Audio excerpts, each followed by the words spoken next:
안녕하세요. 오늘이 큐티, 베이직 큐티 스쿨 강의를 맡게 된 노치영입니다. 오늘은 첫 주차 강의를 함께 하도록 하겠습니다. 오늘이 큐티라는 이름에 대해서 여러 가지 생각이 있겠지만 우리는 간단하게 교재를 보시면 됩니다. 교재에 보시면 큐티라는 단어가 쓰여져 있고요. 온누리 큐티라는 말이 되어 있습니다. 다시 말하면 온누리 교회 성도라면 이 큐티를 우리가 기본적으로 알아야 된다는 얘기를 하고 있는 것입니다. 우리가 온누리 큐티에 대해서 얘기하기 전에 온누리 큐티에는 한 5가지 정도의 특징이 있다고 말할 수 있습니다. 그것을 먼저 우리가 화면을 보면서 함께 읽어보도록 하겠습니다. 온누리 큐티의 특징은 첫 번째, 큐티는 하나님께서 나에게 주시는 말씀을 듣는 것이라는 겁니다. 이 고백은 계속해서 나오는 정의가 될 것입니다. 온누리 큐티는 다른 어떤 큐티의 내용과 특별히 다르지 않습니다. 큐티는 성경에서 많은 예언자들이 또 하나님께 말씀을 들은 사람들이 하나님이 자기에게 주시는 말씀을 듣는 것을 계속해서 묵상하는 데서 비롯되었기 때문에 그 큐티라는 quiet time이라고 하는 것은 바로 하나님이 나에게 주시는 말씀을 듣는 것이다 라는 것을 우리가 먼저 나누게 됩니다. 또 온누리 큐티의 두 번째 얘기는 한번 같이 읽어보겠습니다. 큐티는 성경 말씀을 하나님의 마음으로 읽고 하나님의 성품을 묵상하며 변화되어야 할 나에게 적용하는 것입니다. 하나님의 말씀이 어떻게 읽혀져야 되는가? 그것의 기초에는 하나님의 마음이 있다라는 것입니다. 하나님의 마음으로 읽고 또한 내가 변화되어야 될 것을 하나님의 마음 속에서 깨닫게 되고 그것을 우리가 받아들이게 되는 것이 큐티의 또한 진행 과정이 되겠다라는 것이죠. 세 번째 또 한번 보겠습니다. 큐티 나눔은 성경 말씀을 묵상하는 중에 발견한 하나님께서 나를 어떻게 사랑해 주셨는가를 나누는 것이며 사랑의 공동체를 이루는 방법입니다. 큐티 하면 개인의 묵상 시간만을 생각하는데요. 개인 묵상이 아니라 온누리 큐티는 그 순모임이나 모든 사역팀 안에서 말씀 묵상한 것을 나누면서 그것이 확장되게 됩니다. 하지만 큐티 나눔은 우리가 생각하는 어떤 일상을 나누는 것이 아닙니다. 그 말씀을 우리가 묵상하면서 받았던 하나님이 나를 어떻게 사랑하고 계시는구나를 깨달았던 것, 그리고 그것을 실천했을 때 나에게 주어지는 일들을 함께 나누는 것을 말하는 것입니다. 우리가 그 사실을 기억해야만 우리는 하루하루 묵상하고 또 하나님의 말씀을 우리가 생각하는 가운데 우리가 하나님이 주시는 그 사랑을 깨닫게 된다는 것이죠. 그리고 그 사랑을 나누는 작은 소그룹이 이제 나아가서는 사랑의 공동체가 된다. 그래서 온누리 교회 같은 경우에는 그 순과 모든 사역팀들이 그 작은 소그룹 큐티 나눔을 통해서 결국에는 사랑의 공동체가 되는 것을 목표로 하고 있다라는 것입니다. 또 네 번째, 지속적인 큐티 생활은 1:1 제자 양육 사역과 함께 성도의 영적 전쟁에 있어 가장 중요한 무기가 됩니다. 온누리 교회에 아주 중요한 것이 바로 큐티와 1:1이죠. 그 큐티와 1:1이라는 것이 여기서 같이 이어지는 것을 알게 됩니다. 1:1 제자 양육에 대한 얘기를 오늘은 거의 하지 않겠지만 1:1 제자 양육의 그 근간을 이루는 것은 사실은 16주의 만남이 아닙니다. 그 만남에서 사용하는 어떤 교제의 내용도 아닙니다. 사실 그것도 너무 중요한 것이지만 그보다 더 중요한 것은 바로 그들이 서로 만났을 때 함께 나누는 묵상의 말씀에서 비롯된다는 것이죠. 1:1 양육이 성경 공부가 아니라 서로의 삶을 나누게 되는 것의 기초는 바로 이 큐티의 생활과 그 큐티의 생활을 나누는 데 시작이 있다라는 것을 꼭 기억해야 된다는 것이죠. 마지막 5번째입니다. 큐티 훈련은 성도의 개인 신앙 생활, 공동체 신앙 생활, 국내와 국외의 전도 및 선교 활동의 기초가 됩니다. 우리가 모든 것을 다 다르게 생각할 수 있습니다. 내 개인의 신앙 생활, 또 공동체의 신앙 생활이 성장하는 것, 그리고 국내 전도, 해외 선교의 모든 활동들이 우리는 다 다른 신앙의 결단을 통해서 나오는 것으로 착각하는 경우가 있는데요. 사실은 그 모든 것의 시작은 바로 큐티 생활에서부터 비롯된다라는 것을 온누리 큐티는 말하고 있습니다. 이것을 우리가 꼭 기억하면서 우리가 가지고 있는 이 온누리 큐티, 이 교재를 함께 보게 되기를 바랍니다. 그 다음 온누리 큐티 시작을 하면서 저희가 4주 동안의 강의를 하게 되는데요. 4주 동안의 강의에 이 교재에 나와 있는 목차의 순서대로 진행되지 않습니다. 이것이 조금 이 영상을 만들게 되는 가장 중요한 이유가 되는데요. 이 순서는 1주차와 2주차, 3주차, 4주차가 서로 다르게 섞여 있습니다. 그래서 그 페이지들이 하나씩 다 기록되어 있으니까 저희가 함께 그것을 보면서 하나님의 말씀을 또한 묵상하는 법을 배우고 또한 나누게 되기 원합니다. 이렇게 순서가 정리된 이유는 바로 나눔의 문제가 있기 때문에 그렇습니다. 어떤 상황이냐면 나눔을 맨 마지막에 배우게 되면 큐티를 하는 그 과정 속에서 처음 배웠을 때부터 나눌 수 있도록 하는 것이 중요하다 여겨졌기 때문입니다. 그래서 우리가 이러한 순서대로 진행된다는 것 기억해 주시면 좋겠습니다. 베이직 큐티 1주차 저희가 시작하려고 합니다. 오늘은 큐티의 정의, 큐티의 목적, 큐티 나눔의 준비와 위험성이라는 이런 이야기를 나눠보도록 하겠습니다. 먼저 저희가 교재를 한번 펼쳐보았으면 좋겠습니다. 교재를 펼쳐보시면 맨 먼저 나오는 페이지가 있죠. 그것이 2페이지와 3페이지에 나와 있는 온누리 큐티를 발간하면서라는 내용입니다. 이재훈 담임 목사님께서 써주신 것인데요. 이 내용에서 우리가 가장 중요한 부분에 밑줄을 그면서 함께 이 교재를 보게 되기 원합니다. 이 강의를 들으실 때 꼭 기억하셔야 될 것은 같이 밑줄을 긋고 함께 읽어주셔야 한다는 것입니다. 먼저는 이 페이지에 나와 있는 위에서 넷째 줄에 있는 액치29의 비전의 핵심은 이 부분을 밑줄 그면서 함께 읽도록 하겠습니다. 함께 읽겠습니다. 액치29 비전의 핵심은 바로 큐티와 1:1입니다. 액치29는 사도행전 29장을 써내려가는 것이라는 것을 우린 잘 알고 있습니다. 사도행전 28장으로 끝나지만 우리는 이제 그 사도들의 삶 이후의 삶을 우리의 현대의 삶 속에서 구현해 나가야 한다는 것이죠.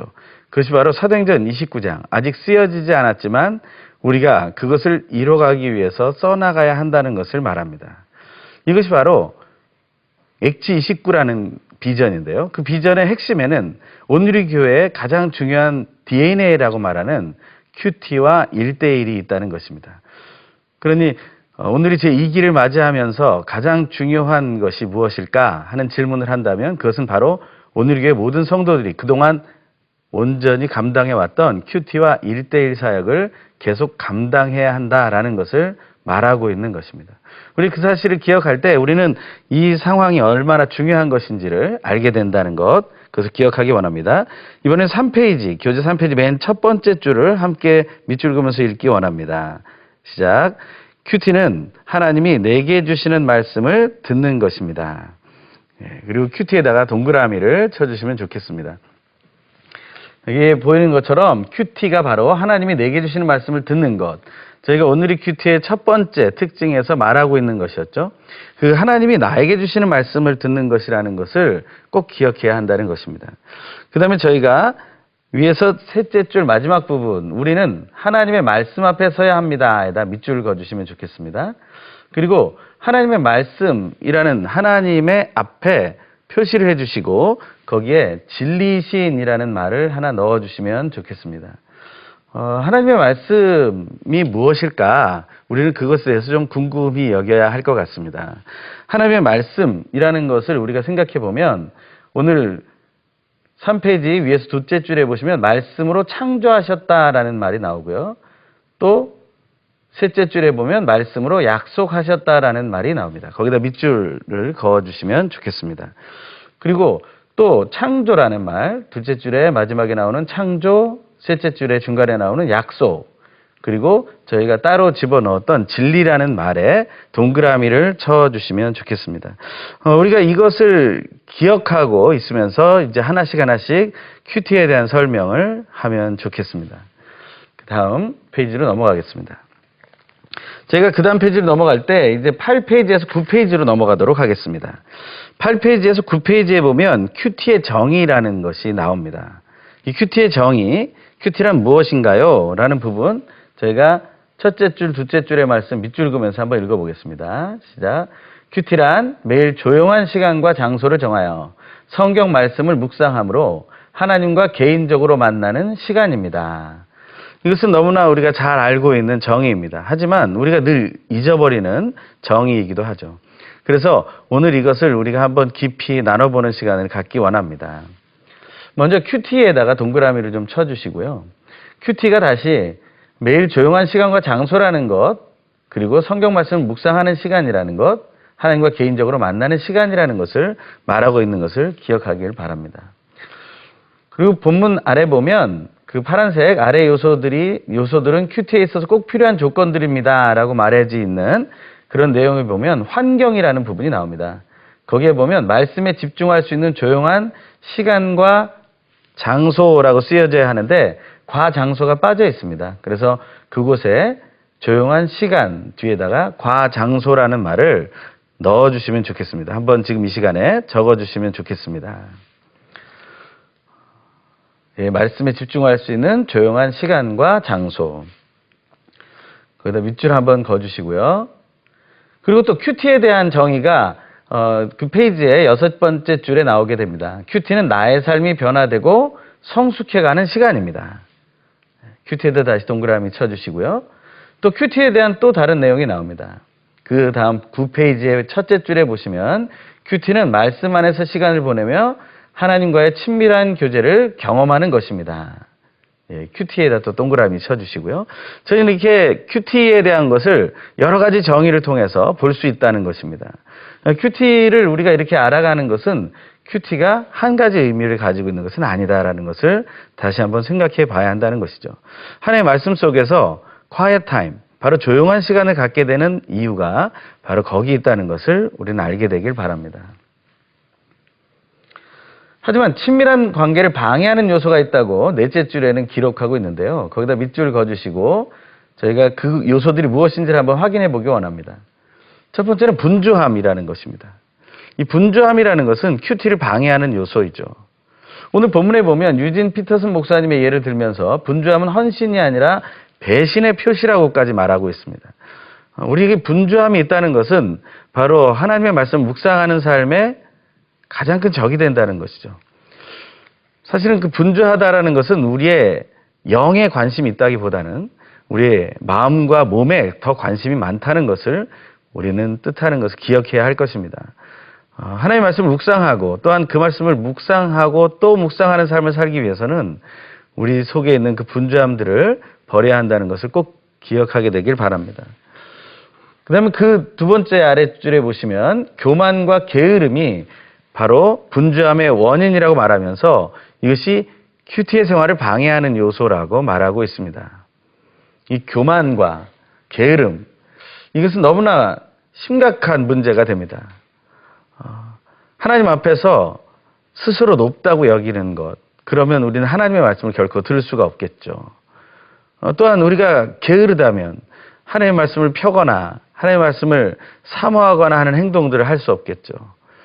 이것들이 바로 우리가 하나님의 말씀을 묵상하는 이 큐티 생활을 방해하는 요소들이 된다는 것을 꼭 기억해야 한다는 것입니다. 3대 죄악이라는 것이 있습니다. 어떤 신학자가 말했던 3대 죄악은 바로 교만과 기만과 태만입니다. 이것은 좀 쉬운 말로 바꾸면 잘난 척하는 삶이고 속이는 삶이고 또 게으른 삶입니다. 우리가 이 교만과 기만과 태만이라는 것을 생각하면 사실은 여기에 나와 있는 분주함과 교만과 게으름이라는 세 개와 통한다는 것을 알 수 있죠. 교만과 게으름은 통하게 되어 있고요. 분주함이라는 것은 사실 우리가 뭔가에 속고 있기 때문에 나타나는 현상이라는 것입니다. 원래는 그렇게 분주하지 않아도 되는데 우리는 자꾸 속아서 분주하게 된다. 그러니까 큐티할 시간이 없다. 나는 큐티할 시간이 없다. 이런 이야기를 하게 된다는 것이죠. 우리가 큐티할 시간이 없어서 못하는 것이 아니라 사실은 우리가 시간이 없다고 속아 넘어가고 있기 때문이라는 것입니다. 우리가 이것을 기억한다면 우리는 이 속임수로부터 우리는 자유로워져서 다시 하나님의 말씀을 묵상하는 것이 얼마나 지혜로운 삶이고 선택인가 하는 것을 알게 된다라는 것을 기억하게 되기를 바랍니다. 그러니까 밑에서 넷째 줄의 문장을 좀 밑줄 그으면서 읽어보죠. 함께 읽겠습니다. 하나님의 음성을 듣고 따르는 사람은 하나님과 친밀해집니다. 하나님과 친밀한 사람은 사람들과도 화평합니다. 이런 사람들의 내면은 치유함을 받습니다. 겸손한 마음이 되어 자유함을 누립니다. 하나님의 음성을 듣고 따르는 사람이 얻게 되는 유익에 대해서 이렇게 말하고 있습니다. 우리가 화평이라는 단어에 동그라미 좀 쳐주시고요. 치유라는 말에 동그라미 쳐주시고 자유함이라는 말에 동그라미를 쳐주십시오.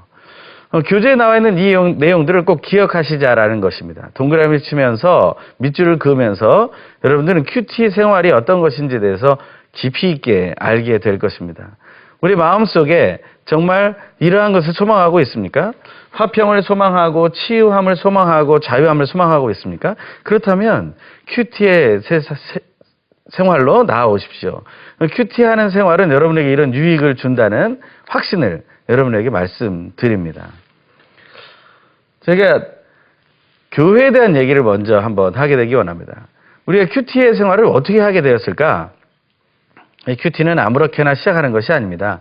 하나님을 만나고 예수 그리스도를 만나고 성령 하나님을 체험한 사람들이 이 묵상의 생활, 하나님의 말씀을 묵상하는 생활로 나아가게 되는 것이죠. 그러면 그러한 삶은 어떻게 가능해졌겠습니까? 먼저 우리는 교회론의 짧은 이야기를 교재에 나와 있지 않지만 함께 나누길 원합니다. 교회는 바로 에클레시아라고 말하는 헬라어로 되어져 있습니다. 이것은 불러 모았다라는 의미가 있죠. 그래서 교회는 하나님께 세상에서 불러내어 모으신 사람들의 공동체라는 그러한 의미를 가지고 있습니다. 세상이 있죠. 그리고 세상 속에 내가 있습니다. 사실은 이 모양만 봐서는 우리는 하나님과 어떤 관계도 없어 보입니다. 우리는 예수님을 만났는지 성령 하나님을 체험했는지 우리는 말할 수 없습니다. 하지만 세상 속에 내가 있는 것만큼은 어느 누구도 예수를 믿지 않는 사람이라 할지라도 부인하지 못할 것입니다. 정말 자연스럽게 우리는 세상 속에 태어나게 된 것이죠. 하지만 또 우리는 교회라는 것이 있다는 것을 알게 됩니다. 이 교회는 어떤 것입니까? 교회는 바로 세상 속에 있는 나를 불러내어서 수많은 내가 모여있는 것이 교회라는 것입니다. 정말 많은 내가 존재하게 되죠. 우리는 교회라는 것이 다른 것이 아니라 사실은 세상 속에 살고 있던 내가 부름받아서 그것을 모이게 된 것이 교회, 바로 에클레시아라는 것이죠. 우리가 교회를 정한 것이 아니라 하나님께서 부르셔서 우리가 그 교회에 속하게 되었다라는 것이죠. 우리가 그 교회라는 생활 속에서 우리는 성도라는 이름을 얻게 됩니다. 이 거룩한 무리라는 이름의 성도는 승리한 하나님의 군사들이라는 그러한 또 하나의 정의를 가지고 있습니다. 거룩한 무리는 결국 성경의 마지막을 얘기하는 요한계시록에 보면 하나님의 승리한 군사들이라는 것을 알게 됩니다. 하나님의 승리, 그 승리와 동참하되 그저 구경하는 구경꾼들이 아닙니다. 그들은 함께 싸우는 군사들이라는 거죠. 함께 읽어보면 하나님의 뜻을 세상 속에서 이뤄내는 사람들의 공동체가 바로 성도다라는 것을 말하고 있다는 거예요. 하지만 이 성도라는 것이 어떤 또한 모양을 가지고 있는지 한번 저희가 보죠. 먼저 이제 교회라는 것이 있습니다. 우리는 이제 세상 속에서 하나님이 부르심을 받아서 교회로 들어가게 되었죠. 교회에 속해져 있던 내가 어떻게 변화되게 되겠습니까? 세상을 향해 나아가게 되는데요. 먼저는 교회 속에 있던 내가, 이 수많은 나의 모습들이 있는데요.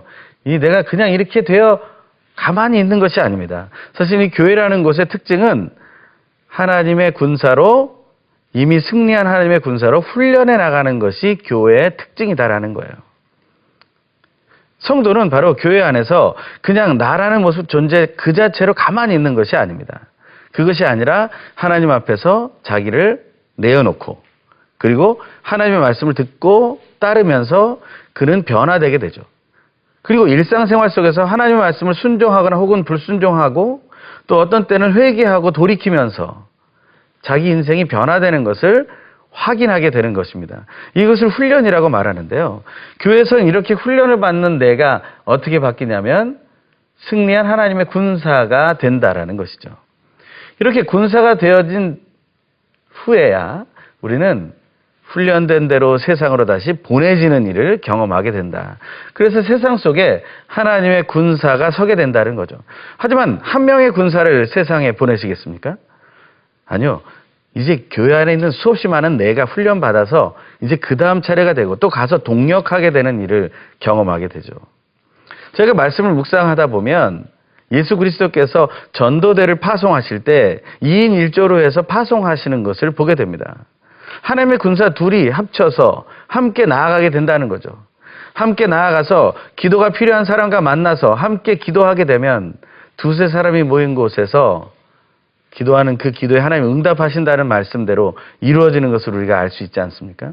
이제 그러한 상황들을 우리는 체험하게 된다는 것이죠. 그런데 이런 성도는 하나님의 전신갑주를 입은 군사들이라는 것입니다. 하나님의 전신갑주를 입었다는 것은 무엇을 의미합니까? 승리의 구호를 가지고 있는 한 그리스도인이 있습니다. 하지만 이는 뭔가 부족해 보이죠. 하지만 하나님은 에베소서 6장 10절에서 20절의 말씀에 보면 하나님의 전신갑주에 대한 이야기를 해주고 계세요. 바로 구원의 투구, 의의 흉배, 믿음의 방패, 진리의 허리띠, 평안의 복음의 신발을 신어야 된다고 말합니다. 또 거기에 마지막으로 유일한 공격 무기인 성령의 검, 하나님의 말씀을 가지라고 말하고 있습니다. 그래서 이렇게 하나님의 전신갑주를 입게 되면 그는 완전한 군사가 되어진다라는 것이죠. 이것이 성도가 가지고 있는 가장 큰 목표요, 가장 귀한 은혜가 되는 것입니다. 우리가 교회에 있는 성도라면 우리는 훈련받아서 하나님의 전신갑주를 입은 군사의 모습으로 나아가야 된다는 것이죠. 우리가 그 사실을 반드시 기억하게 되기를 바랍니다. 우리는 하나님의 승리한 군사일 뿐 아니라 하나님이 주신 전신갑주를 입은 군사이다 라는 사실을 꼭 기억하게 되기를 바랍니다. 이런 성도로서의 유일한 공격 무기가 바로 성령의 검이라고 했는데요. 이 성령의 검은 하나님의 말씀이라고 말하고 있습니다. 이 하나님의 말씀인 성경을 우리는 어떻게 공부해 왔습니까? 개인이나 소그룹 공부를 통해 성경 공부를 해왔고요. 성경 필사, 부분이나 전체 이런 필사들을 해오고 정독이나 다독으로 성경 통독을 하고 성경 원전, 히브리어 헬라어 공부를 통해서 성경을 공부하기도 했습니다. 그리고 성지순례 같은 또한 성경 지리 책자를 펴놓고 성경 지리 연구를 한 적도 있죠. 하지만 사실 그것이 우리의 무기가 되기는 너무 어려웠다는 것입니다. 하지만 이 큐티와 1대1이라는 걸 통해서 우리는 이것이 얼마나 우리에게 중요한 무기가 되는지를 알게 된다는 것입니다. 이 큐티와 1대1의 차이를 잠깐 검도라는 무술과 연결해서 설명을 해보면 큐티라는 것은 바로 검도의 교본을 배우는 것과 같은 것이죠. 검도의 품새와 그 교본을 통해서 하나하나 익혀나가는 과정이 바로 큐티라고 보시면 됩니다. 하나님의 말씀을 내가 개인적으로 묵상하면서 그 검도의 손잡이를 잡는 부분부터 시작해서 어떻게 검을 들고 내리쳐야 하는지 이런 것들을 다 배울 수 있게 된다는 것이죠. 이제 그렇지만 또 하나 1대1이라는 개념이 있습니다. 그 1대1이라는 개념은 어떤 것이냐면 바로 대련입니다. 우리가 검술을 기본을 배웠다고 해서 나가서 바로 싸울 수 있는 것은 아니지 않습니까? 무술이라는 건 언제나 하나의 교본만을 배우고 끝나지 않습니다. 거기에는 언제나 대련이 있게 마련이죠. 왜냐하면 대련을 통해서 어떤 사람이 더 잘하고 못하고를 단지 구분하는 게 아닙니다. 내가 지금 상태가 어떤 것인가를 확인할 수 있다는 것이죠. 내가 이런 공격을 왜 막지 못했을까? 내가 어떻게 이런 공격까지 하게 되었을까?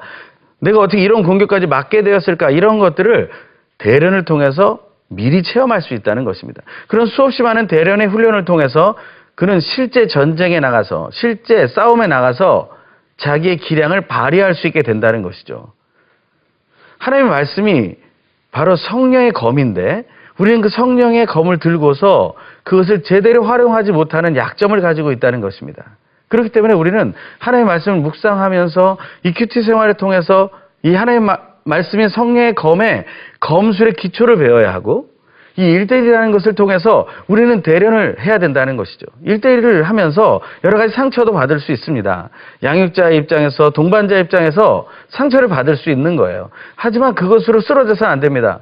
한 번 대련해서 졌다고 모든 무술을 포기하는 것은 어리석은 일 아닙니까? 저 같은 경우에는 태권도 파란띠까지 갔어요. 그런데 파란띠를 넘어서려면 대련을 해야 된다는 거죠.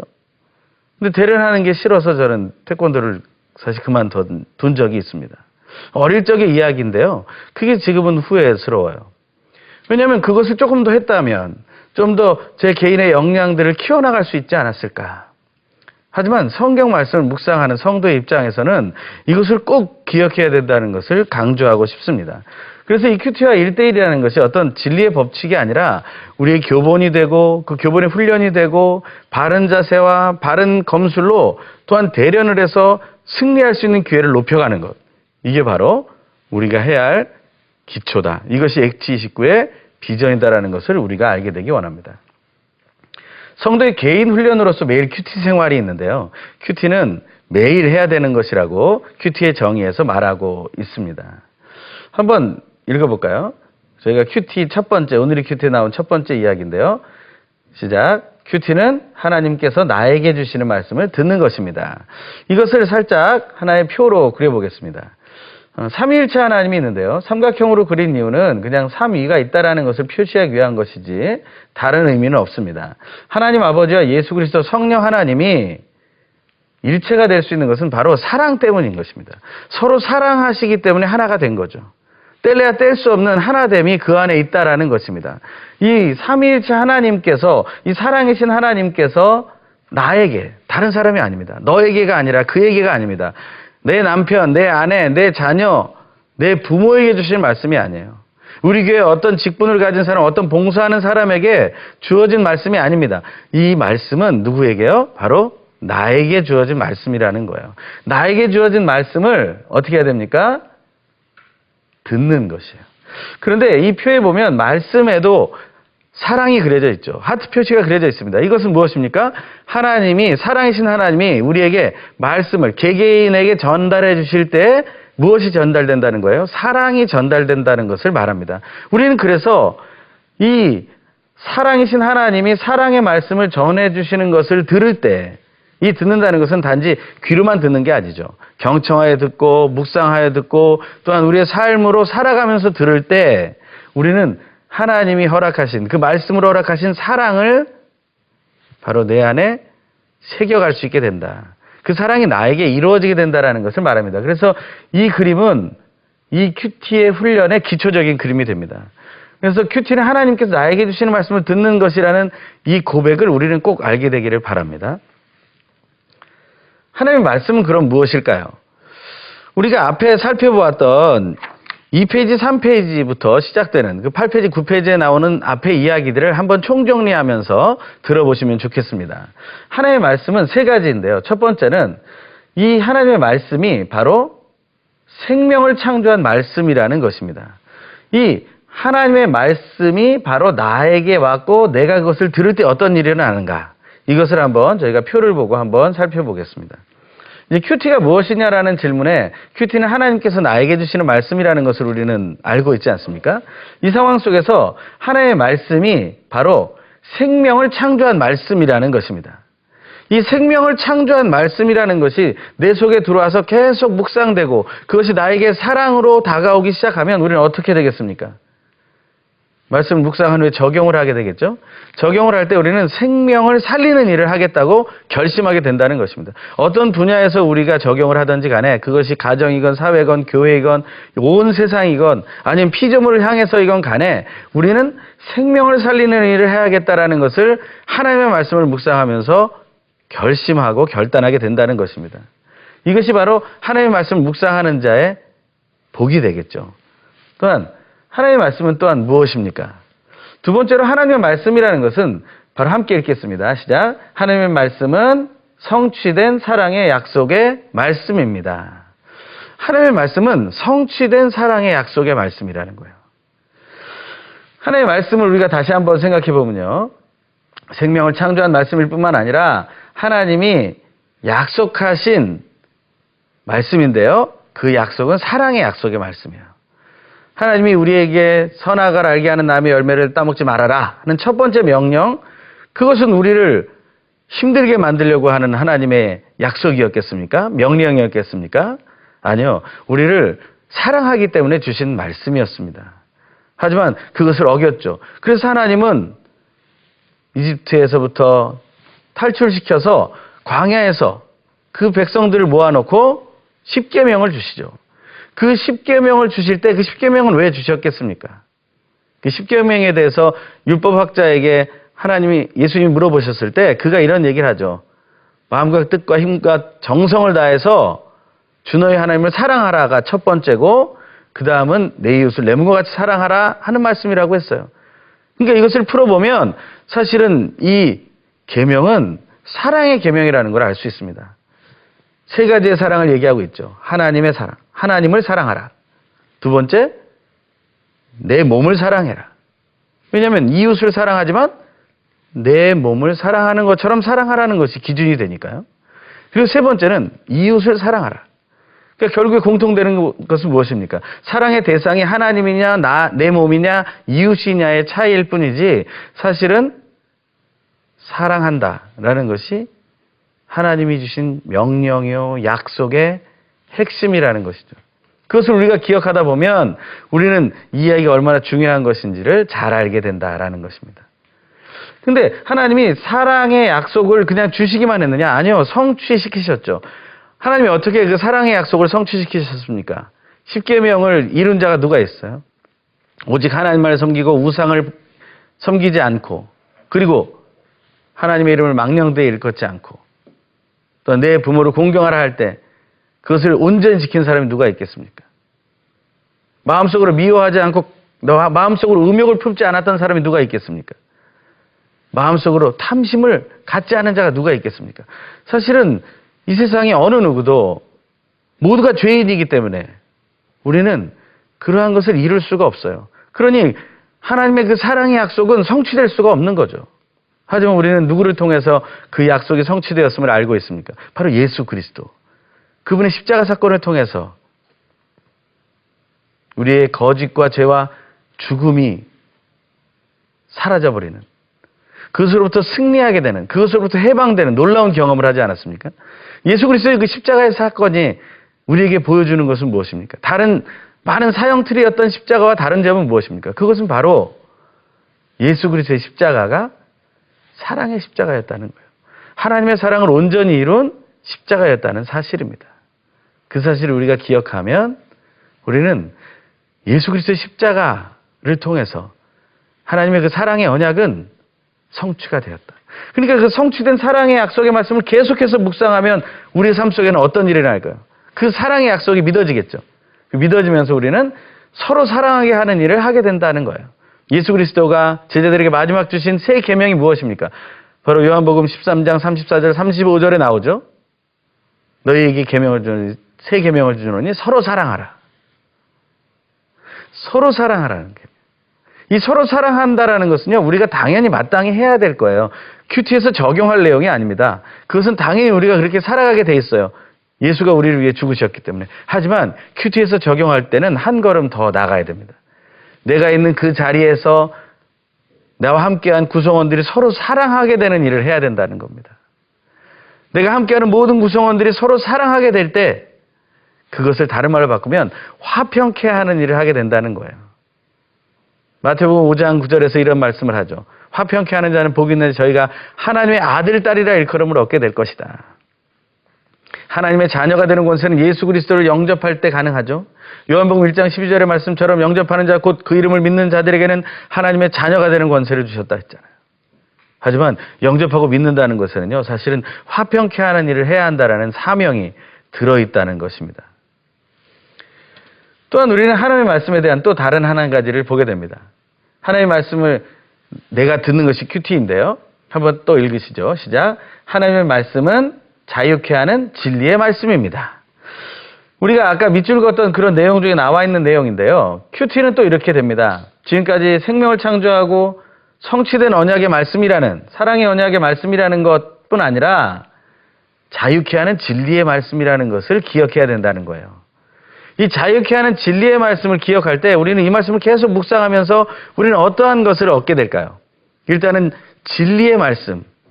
진리이기 때문에 무엇이 걸러질까요? 바로 거짓이라는 것이 걸러지게 된다는 거예요. 내 삶 속에, 내 생각 속에, 내 마음 속에, 내 영을 사로잡고 있는 모든 사단의 거짓의 영향력, 그리고 또한 나아가서는 거짓의 영을 구분할 수 있게 된다는 것입니다. 이러한 것들을 통해서 우리는 어떻게 됩니까? 이런 것을 묵상하다 보면 거짓과 싸워 이기는 일을 하게 된다라는 거예요. 우리가 큐티하는 삶 속에서 그냥 가지 않습니다. 큐티하는 사람은 생명을 살리는 일을 하게 되고 서로 사랑하여서 화평케 하는 일을 하게 되고, 그리고 거짓과 싸워서 승리를 쟁취하고 그것을 선포하는 일을 진리의 빛을 드러내는 삶을 살게 된다는 것이죠. 이것이 큐티인데 어떻게 큐티하지 않고 우리가 하루하루의 삶을 그리스도인으로서 살아갈 수 있겠습니까? 그것은 어려운 일이죠. 우리는 이런 큐티에 대한 이야기를 한번 보았습니다. 큐티의 정의에 대한 이야기, 8페이지부터 9페이지에 나와 있는 얘기를 다시 한번 정리해 보면요. 거기 8페이지, 9페이지에 어떻게 나와 있습니까? 큐티란 매일 조용한 시간과 장소를 정하여 성경 말씀을 묵상함으로 하나님과 개인적으로 만나는 시간입니다 했고요. 그 아랫줄에 큐티는 나의 삶이 변화되고 성숙해가는 시간입니다 했습니다. 그리고 그 다음 페이지에 보면 큐티는 말씀 안에서 시간을 보내며 하나님과의 친밀한 교제를 경험하는 시간이라고 했어요. 그러니까 이것을 한번 도표를 그려서 쉽게 한번 설명을 해볼게요. 말씀이 있습니다. 근데 아직까지는 내 삶과 동떨어져 있는 거예요. 말씀은 우리하고 좀 떨어져 있는 것이었죠. 사실 말씀이 너무 가까이 있는 거예요. 뭐 집에도 성경책이 있고 어디 가서든지 만날 수 있죠. 요새는 스마트폰 안에 성경책이 다 있지 않습니까? 모든 나라의 말로도 버전이 돼서 나오지 않습니까?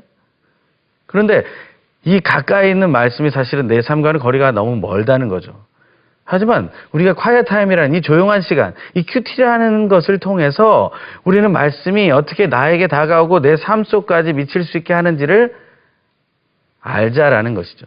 이게 바로 큐티의 정의입니다. 말씀이 있고요. 우리는 조용한 시간을 보내게 됩니다. 이 조용한이라는 말, quiet라는 말이 들어간 이유는 우리가 큐티의 정의에서 보게 되는 두 가지 단서 때문인데요. 조용한 시간을 정해야 된다는 거죠. 이 조용한 시간을 정해야 된다는 것에 대해서 우리는 좀 우습게 여기는 때가 많습니다. 나는 분주함 속에서도 큐티할 수 있어. 하지만요, 집중하지 못하면 분주함 속에서는 큐티를 할 수 없습니다. 나는 골방이 없어. 나는 집이 단칸방이야. 할 수 없어. 그렇다고 해도 우리는 큐티할 수 있습니다. 사실 조용한 시간이 되게 하는 방법은 물리적으로도 조용하면 가장 좋습니다. 하지만 그렇지 않다면 우리는 하나님 말씀에 집중하는 훈련을 해야 된다는 것이죠. 하나에 집중하면 다른 것들은 들리지 않지 않습니까? 사랑하는 여인과 아주 시끌시끌한 기차 대합실에서 함께 얘기를 한다고 생각해 보세요. 주변 사람들의 시끄러운 소리, 그 열차에 그 역에서 나오는 방송 소리, 이런 것들 어떤 것도 신경 쓰지 않습니다. 그 상대방의 말에만 집중하고 나머지는 다 묵음을 시켜버리는 거죠. 내 스스로가 그것을 할 수 있다는 것입니다. 우리가 조용한 시간을 만들어낸다는 것을 의미하는 거죠. 물론 진짜 조용한 시간에 그 일을 하면 너무 좋습니다. 새벽 시간이나 다 잠이 들 때 아니면 조용한 시간을 이용해서. 또한 조용한 장소라는 것입니다. 이 조용한 장소도 마찬가지입니다. 그러한 장소에 갈 수 있다면 너무나 좋습니다. 골방으로 갈 수 있으면 너무 좋습니다. 방음이 되어 있는 자리는 더 좋습니다. 하지만 더 중요한 건 내가 이 자리에서만큼은 집중하겠다라는 고백을 하는 거죠. 저는 그래서 방석 큐티를 추천합니다.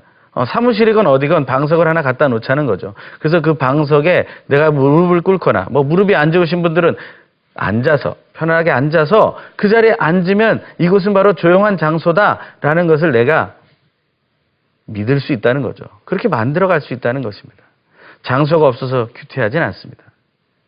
정말 하나님의 말씀을 조용하게 맞아들여야 한다. 집중해서 맞아들여야 한다라는 것에 어느 누구도 이의를 제기하지는 않을 겁니다. 또한 quiet time의 타임이라는 것이죠. 이 타임이라는 것은 시간을 의미합니다. 이 시간이라는 것을 생각해 보면요. 우리가 매일 해야 된다는 거예요. 매일. 날마다. 그러니까 하루도 빠짐없이. 하지만 율법이 되어서는 안 됩니다. 자연스럽게 할 수 있어야죠. 우리가 배가 고프니까 밥을 먹는 것이고 또한 속이 안 좋으니까 화장실을 가는 것이고 또 피곤하니까 잠을 자는 것 아니겠습니까? 이것은 아주 자연스러운 현상이라고 말하는 거죠. 그렇게 자연스럽게 될 수 있도록 하나님의 말씀을 내가 맞아들이는 것을 할 수 있도록 하기 위해서는 우리가 매일 하는 훈련을 해야 된다는 것이고요. 이 시간에는 뭐 하는 시간이냐면 다른 경건서적을 읽는 시간이 아닙니다. 어떤 영상을 보는 시간이 아닙니다. 어떤 노래를 듣거나 감상하는 시간이 아닙니다. 이때는요. 성경을 펴서 성경 말씀을 묵상하는 시간이 돼야 돼요. 저희가 생명의 삶을 가지고 또 큐티를 하죠. 이 생명의 삶이라는 것으로 큐티를 하게 되는데 이 생명의 삶을 펴볼 때 우리는 몇 가지 유혹을 얻게 됩니다. 어떤 것이냐면 바로 제목을 보는 거예요. 우리가 사실 봐야 될 것은 여기에 나와 있는 본문이거든요. 근데 이 본문을 보지 않고 우리는 제목만 보고 큐티했다는 거예요. 이 제목을 한번 읽어볼게요. 은혜의 복음을 누리는 변화된 그릇. 그럼 너무너무 멋지잖아요. 근데 이러한 본문이 없이도 우리는 은혜 받을 수 있다는 거예요. 하지만 이것으로 끝나서는 안 된다는 거죠. 우리가 하나님의 말씀을 묵상하는 것이 성경의 본문에 충실해야 한다는 것을 잊어서는 안 된다는 것입니다. 성경 말씀을 묵상하는 시간이라는 것이고요. 그 다음에 하나님과 개인적으로 만나는 시간이라는 거예요. 하나님과 1대1하는 시간이라는 것입니다. 그러니까 친밀한 시간이죠. 이런 시간을 통해서 우리는 어떻게 됩니까? 하나님의 뜻을 발견하게 되고요. 그리고 내 개인적인 변화와 성숙, 결국에 나아가서는 하나님과 친밀한 교제를 체험하게 된다는 것입니다. 이러한 친밀한 교제를 체험하게 되면 어떤 일이 일어날까요? 우리의 삶이 변하지 않겠습니까? 그래서 이 큐티라는 것은 바로 이 말씀이 나와 엮어져서 나의 삶으로 드러나게 되는 것. 근데 결국에는 우리가 큐티의 정의를 보면 하나님이 나에게 주시는 말씀을 듣는 것인데 사랑이신 하나님의 사랑의 말씀이 나에게 와서 내가 사랑의 삶을 살게 된다는 것을 의미한다는 것이죠. 큐티의 목적에 대한 얘기를 한번 우리가 해보기 원합니다. 큐티의 목적 우리가 14페이지 한번 펴서 한번 또 밑줄 그으면서 읽어보죠. 시작. 하나님은 우리에게 이 세대를 본받지 말고 끊임없이 마음을 새롭게 하기 위해 변화를 받으라고 말씀하십니다. 그러기 위해 우리는 하나님의 선하시고 기뻐하시고 온전하신 뜻이 무엇인지 분별해야 합니다. 이것이 큐티의 목적입니다. 이 큐티의 목적은 로마서 12장 2절의 말씀을 아주 잘 옮겨놓은 것인데요. 이것은 영적 예배를 드리는 가장 기초가 되기도 합니다. 그래서 큐티는 영적 예배라고도 말하기도 하는 것이죠. 또한 저희가 또 한번 보죠. 하나님, 둘째 줄에 나와 있는 하나님에다 동그라미를 치시고요. 왜냐하면 하나님의 뜻이 중요하다. 셋째 줄에 뜻에다 동그라미를 쳐주십시오. 그리고 분별. 그러니까 큐티를 통해서 우리는 세상 것을 알게 되는 게 아니라 하나님의 뜻을 분별하게 된다라는 것을 우리가 기억해야 합니다. 우리 두 번째 단락 첫 줄 밑줄 그시죠. 큐티는 우리를 승리하는 삶으로 인도해 줍니다. 승리에다 동그라미 치시고요. 또 세 번째 단락 첫 줄, 우리는 큐티를 통해 죄로 인해 잃어버린 하나님의 뜻을 회복하고 하나님이 우리에게 약속하신 승리하는 삶을 살 수 있습니다. 승리에다 동그라미 쳐주시고요. 마지막 단락의 첫 줄을 한번 밑줄 그어볼까요? 우리가 삶 속에 승리하는 비결은 두 가지입니다. 승리에다 동그라미 쳐주세요. 왜냐하면 큐티의 목적은 승리를 알려주기 위해서라는 거죠. 우리가 승리한 하나님의 군사라는 것 말씀드리지 않았습니까? 계속해서 밑줄 그을게요. 첫째는 하나님과 얼마나 자주 얼마나 깊이 만나느냐 하는 것입니다. 둘째는 하나님의 말씀을 얼마나 깊이 묵상하고 묵상한 말씀을 내 삶에 어떻게 적용하느냐 하는 것입니다. 이것이 너무 중요한 거예요. 우리가 하나님 앞에서 이 승리를 위해서 어떻게 하나님과 깊은 관계, 하나님의 말씀을 깊이 묵상하느냐, 이것을 우리가 알게 될 것입니다. 우리는 우리의 삶의 승리를 위해 또 하나님과의 개인적인 교제를 위해 하나님의 인도와 보호를 위해 주님의 성품과 인격의 삶을 담기 위해 주님의 사역을 감당하기 위해 우리는 큐티의 생활을 한다는 것을 또한 우리가 기억해야 된다는 것이죠. 그 다음으로 넘어가겠습니다. 큐티의 목적을 다시 한번 표로 정리해서 우리가 익혀볼 수 있습니다. 콰이어 타임이 있어요. 조용한 시간, 큐티의 시간을 보내는 건 사실 우리가 이 세대를 본받고 있지 않습니까? 이 세대를 살면서 이 세대를 본받는 삶에서 우리는 죄와 거짓 가운데 살게 되고 하나님의 뜻을 잃어버리는 우리는 슬픔을 경험하게 됩니다. 하지만 그 슬픔을 경험하는 삶을 우리는 뭐라고 표현합니까? 저는 이렇게 표현하고 싶은데요. 킬링 타임이라고 말하고 싶어요. 우리는 킬링 타임이라는 것을 그냥 시간을 보낸다, 의미 없이 보낸다라는 의미로 생각할지 모르지만 사실은 시간을 죽이는 것입니다. 이것을 그냥 내버려두면 안 되죠. 이 킬링 타임을 콰이어 타임을 통해서 바꿀 수 있다는 것이죠. 그것이 우리의 목적이라는 건데요. 콰이어 타임 시간에는 우리가 경험하게 되는 게 바로 로마서 12장 2절의 말씀, 마음을 새롭게 함으로 변화를 받아 하나님의 뜻을 분별하게 되는 것입니다. 이러한 속에서 우리는 어떠한 일을 하게 되죠? saving time. 에베소서 5장에는 시간을 아껴라, 세월을 아껴라 하고 말하지만 더 나은 말로 바꾸면요. 시간을 구원해내는 것입니다. 시간을 구출해내는 것을 콰이어 타임을 통해서 우리는 할 수 있게 된다는 것. 그럼 어떤 일이 일어납니까? 예수님, 세대를 본받는 게 아니라 예수님을 본받는 삶을 살게 되고 죄와 거짓 속에서 하나님의 뜻을 잃어버렸던 것을 우리가 다시 분별하게 되어서 은혜와 진리로 하나님의 뜻을 회복하는 승리를 누리게 된다는 것. 이게 바로 큐티의 목적이다. 이것을 교제를 통해서 꼭 기억하게 되시길 바랍니다. 큐티의 나눔에 대한 이야기를 하겠습니다. 큐티 나눔은 어떻게 해야 됩니까? 보니까 밑줄 그어보죠. 함께 나눌 공동체. 이 공동체가 필요합니다. 우리는 작은 순이 있죠. 우리 사역팀에 작은 소그룹이 있죠. 우리가 만나는 사람들이 있죠. 또한 1대1 동반자, 양육자가 있지 않습니까? 이제 그것을 우리는 꼭 기억해야 된다는 것이죠. 그다음에 깨닫게 된 말씀을 나누셔야 됩니다. 내가 깨닫지도 못했는데 큐티 나누는 사람이 말하는 걸 듣고 그때 생각난 걸 나누는 게 아니에요. 우리는 내가 묵상했던 나에게 주셨던 말씀 그중에 사랑으로 깨닫게 했던 그 말씀을 나누게 되는 것이죠. 적용하고 실천했을 때 생긴 유익을 나누게 되는 것입니다. 그래서 밑줄 한번 그어볼까요? 첫째 줄 뒷부분. 우리는 사랑의 관계를 통해서 하나님을 알아가고 자기 안에 있는 하나님을 경험할 수 있습니다. 또한 넷째 줄에 보시면요. 우리가 서로 사랑하면이라고 했는데요. 처음에 말씀드린 것처럼 온누리 큐티는 서로 사랑하는 공동체를 만드는 것이 가장 중요한 특징이 되는 것이죠. 서로 사랑하게 되는 것입니다. 하나님의 말씀을 묵상하면 그렇게 되게 돼 있어요. 또한 하나님의 사랑이 우리 안에 이루어진다고 요한일서 4장에는 기록되어 있다는 거예요. 나눔의 사례를 보면 우리는 본문을 묵상하며 하나님께서 나를 사랑해 주시는 모습을 찾는 게 필요합니다. 본문의 내용을 그저 머릿속으로 이해하느라고 애쓰지 마시고요. 그것도 필요하지만 나를 얼만큼 사랑해 주시는 본문인가라는 것을 한 번 더 생각해 보자는 겁니다. 그리고 그것을 다른 사람에게 나누어 줘야 되고요. 또 서로가 모여서 소그룹이 다른 나눔들을 듣게 되면 내가 누리지 못한 사랑을 저 사람은 누렸구나 라는 사실을 알게 되고 그것을 통해서 우리는 더욱더 감사하고 사랑이 더욱 풍성해지게 된다는 것이죠. 그래서 그 공동체가 사랑의 공동체가 된다는 것이고요. 큐티의 위험성이라면 이런 것입니다. 큐티하는 사람이 가질 수 있는 위험성은 바로 다독과 정독에 대한 경시. 큐티하니까 이제 그것으로 만족할 수 있게 된다는 거예요. 그래서 성경을 여러 번 읽거나 깊이 읽지 않게 된다는 거죠. 하지만 성경 연구가 필요합니다. 그리고 기도 훈련이 필요 없다. 나는 기도했어. 말씀으로 기도했어. 응답 받았어. 아니요. 그 외에도 더 깊이 있는 기도가 필요합니다. 중보의 기도가 필요하고요. 우리가 집중해야 하는 기도가 필요하고 함께하는 공동체의 기도가 필요합니다. 율법주의에 빠지는 것을 주의해야 합니다. 그것은 그 본문 맨 밑에 두 번째 줄 42페이지 본문 밑에 두 번째 줄 보시면 영적인 우월감이라는 게 있어요. 이것을 우리가 버려야 됩니다. 이 정죄하는 마음이 있어요. 이게 율법주의입니다. 내가 왜 율법주의냐? 라고 말할 수 있어요. 나는 말씀대로 사는 것이다. 하지만 내 속에 영적인 우월감이 든다든지 상대방을 정죄하는 마음이 큐티했는데 들다든지 한다면 내가 율법주의에 빠지고 있다는 것을 우리는 기억하고 하나님의 경고를 받아들여야 할 것입니다. 그리고 교만에 대해 늘 경계해야 된다는 것, 그것을 꼭 기억해 주십시오. 우리가 표로 보면 큐티 나눔의 사례는 깨닫게 된 사랑의 말씀을 그걸 적용을 실천했을 때 어떤 유익이 있는지를 하는 거죠. 이것은 한번 우리가 생각해 보면 빛으로 사는 삶을 살 것이냐 비친 것처럼 살 것이냐를 우리는 구분해 볼 수 있다는 것입니다. 빛으로 사는 삶은 비출 수 있는 곳으로 가는 겁니다. 사도행전 4장 32절에 나오는 말씀인데요. 바나바의 이야기입니다.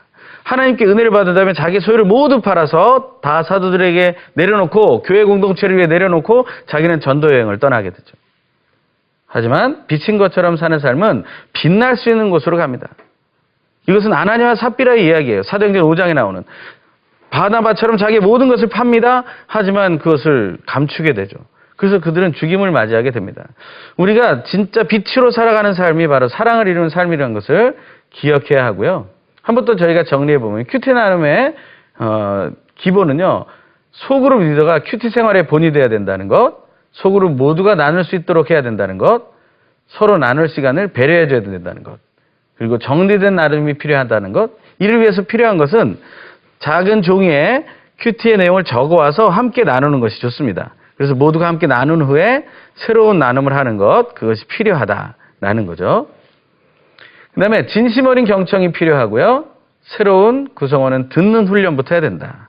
우리가 정말 새로 왔는데도 불구하고 더 많은 말을 하려고 한다면 그것을 우리는 절제시켜야 된다는 것입니다. 그리고 아까 말씀드린 대로 큐티 본문에 충실해야 된다는 것. 이것을 우리가 꼭 기억해야 될 것입니다. 우리 다음 시간에는 2주차의 공부를 하게 될 것인데요. 다음 주에는 큐티의 모델과 큐티의 결단, 큐티의 순서와 방법 중에 7가지 순서가 있는데요. 찬양과 기도 순서를 하게 됩니다. 그리고 큐티 나눔에는 어떤 역할이 있는지 그것들을 우리가 배워보게 될 것입니다. 첫 시간 바쁘게 달려온 것 같지만 계속해서 다시 묵상하시면서 큐티의 생활을 바르게 시작하는 여러분 또 제가 되기를 간절히 소망합니다. 제가 잠깐 기도하겠습니다. 하나님 감사합니다. 오늘의 큐티, 이 베이직 큐티 스쿨의 첫 번째 시간을 보내며 큐티는 하나님의 말씀이 나에게 주신 것을 믿고 받아들이는 것으로 배웠습니다. 우리가 그 말씀을 믿고 받으며 생명을 살리고 화평케 하고 거짓과 써 이기는 승리의 삶을 누리게 하여 주시옵소서. 모든 것 주님께 맡기며 놀라우신 예수님의 이름으로 기도합니다. 아멘.